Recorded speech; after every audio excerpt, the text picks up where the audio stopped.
Isana Night Shyamalan'ın ilk filmi, ormanda kaybolan zarif bir doğaüstü korku filmi.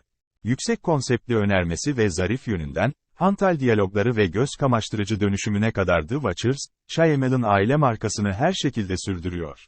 Yüksek konseptli bir temel üzerine inşa edilmiş, etkileyici derecede zarif bir yönetimle sürdürülen, şimdiye kadar duyduğunuz en hantal diyaloglarla aksayan ve daha sonra baştan itibaren net bir şekilde telgraflanmış olan farklı bir sonla bozulan, iyi tempolu doğaüstü bir korku filmi.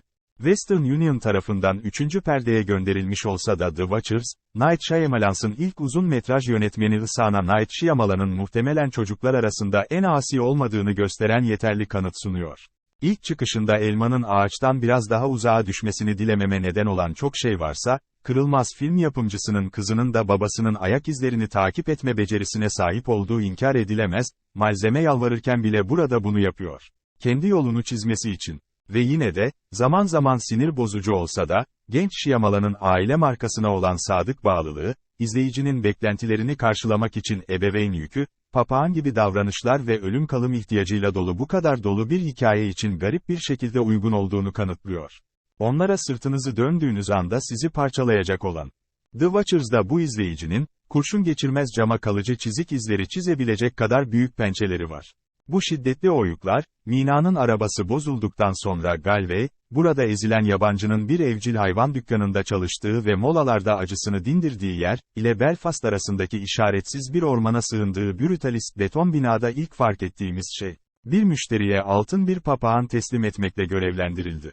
Konuşkan kuş, güneş batmaya başladığında ve orman ona hırlamaya başladığında kahramanımıza pek yardım etmez, ancak son dakikada Madeline adında gümüş saçlı bir kadın, Mina'yı birlikte geçirdiğimiz tek odalı bir kulübede ruhlandırmak için ortaya çıkar. The Coop olarak tanınacağım. Kapı bir denizaltının kapağından daha sıkı kapatılmıştır, DVD seçimi sadisttir ve binanın bir tarafı boyunca uzanan duvardan duvara pencere her gece iki yönlü bir aynaya dönüşmektedir.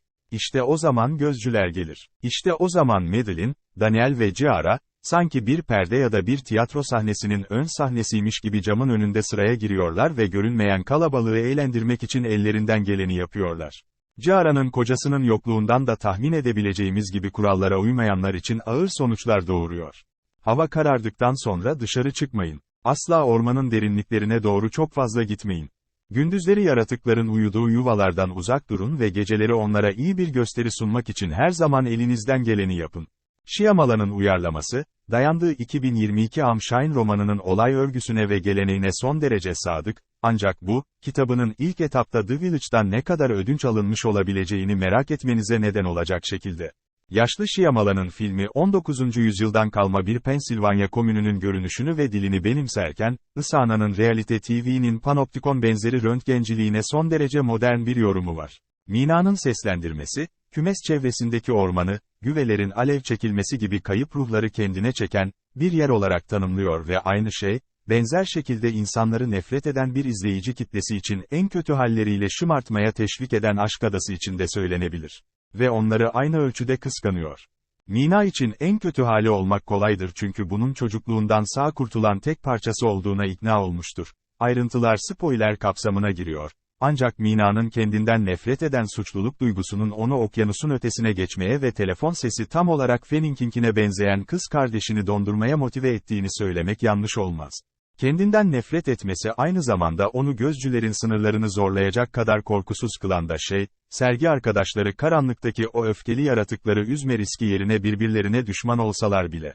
Shyamalan, karakterlerinden herhangi birini detaylandırmaktan çok ormanı keşfetmekle ilgileniyor, ancak filmi, güçlü yönlerini kullanarak iyi bir performans sergiliyor ve Mina bela aradığında The Watchers, en sürükleyici gerilimini yaşıyor. Ormanın gizemi, babasının görmediklerimizin her zaman yaptıklarımızdan daha korkutucu ve daha ilginç olduğu yönündeki inancını miras alan bir hikaye anlatıcısının sabrı ve kesinliği ile çözülüyor ve Mina'nın ormanın içinden geçtiği sinir bozucu sahnelerde ortaya çıkıyor. Bütün gece yuva yapmak veya kümes dışında kalmak, atlama korkularına aşırı derecede bağımlı olabilir. Bu sarsıntıların kökleri, hak edilmiş bir gerilimin sağlam bir temeline dayanır. Shyamalan aynı zamanda babasının klasisizm tutkusunu da paylaşıyor ve Abel Korzeniowski'nin sarmal keman müziğiyle birlikte resimsel çerçevesi, filmin açık ve mevcut tehlikelerinin, sırlarının daha eski doğasını gölgelemesini önlemeye yardımcı oluyor. En karanlık yerlerinde bile The Watchers, onu pek çok korku pisliğinden ayıran karamsar bir maviliğe bürünmüş durumda. Shyamalan'ın filmi, en jenerik anlarında bile İrlanda efsaneleriyle öyle bir sınırlanmış ki, Mina olayları çözmeye başladığı anda hikayenin dağılmayabileceğini gösteriyor. Ama öyle. Hızlı. Ve bu filmin ilk yarısının, ana gizemiyle hiçbir ilgisi olmayan açılardan neden ilgi çekici olduğuna dair çıldırtıcı bir umursamazlıkla. Bir saat boyunca dikkatli bir şekilde bilgi kırıntılarını dağıttıktan sonra The Watchers, kümes içindeki kafesli insanları önemsemeye ikna olmadan önce kümeyi uçuruyor, sadece entrika stokunu, bunun doğru olduğunu doğrulayan zahmetli ve saçma bir dizi bilgi dökümüyle boşa harcamak için. En kötü şüpheleriniz aynı zamanda izleyicilerin yeni şüpheleri eğlendirme şansını da ortadan kaldırır. Shine'ın romanında da benzer bir sorun varsa Shyamalan bunu düzeltmek için herhangi bir çaba sarf etmiyor. Ani açıklama saldırısı, bu filmin o ana kadar karakterlerine yaptığı hafif yatırımın yerini alıyor ve ana çatışmayı yalnızca 75 dakika kadar sonra çözme kararı, The Watchers'ın büyük dönüş için zaman ayırdığını fazlasıyla açık hale getiriyor. Shyamalan açıklamayla ve devam filmiyle dalga geçerken etkisini köreltiyor. Bunların herhangi birinin kahramanımız için ne anlama gelebileceğini detaylandırmak pahasına, beceriksiz geri dönüşlere dayanan ve gerekli ilgiden bir gram bile yoksun bir şekilde sunulan bu son açıklama, Mina'yı, bu tür ahlaki aritmetikle daha çok ilgilenen bir filme katkıda bulunabilecek bir şekilde kendi canavarlığının değerlendirmesini yapmaya zorluyor. Ancak The Watcher bu konuda başarısız oluyor. Tam da kanat çıkarmaya karar verdiği an. Konu Isana Shyamalan kadar yetenekli ve gelecek vaat eden bir film yapımcısı olunca, bu nepo bebekle uğraşmayı yararlı bulmuyorum ve The Watchers, onun fantaziye olan ilgisinin sonunda onu babasının gölgesinden çıkarabileceğine dair bana umut veriyor. Özellikle de bu ilk filmin, insanların kim oldukları gerçeğini, içine doğdukları efsanelerle uzlaştırma konusunda çok kararlı olması nedeniyle.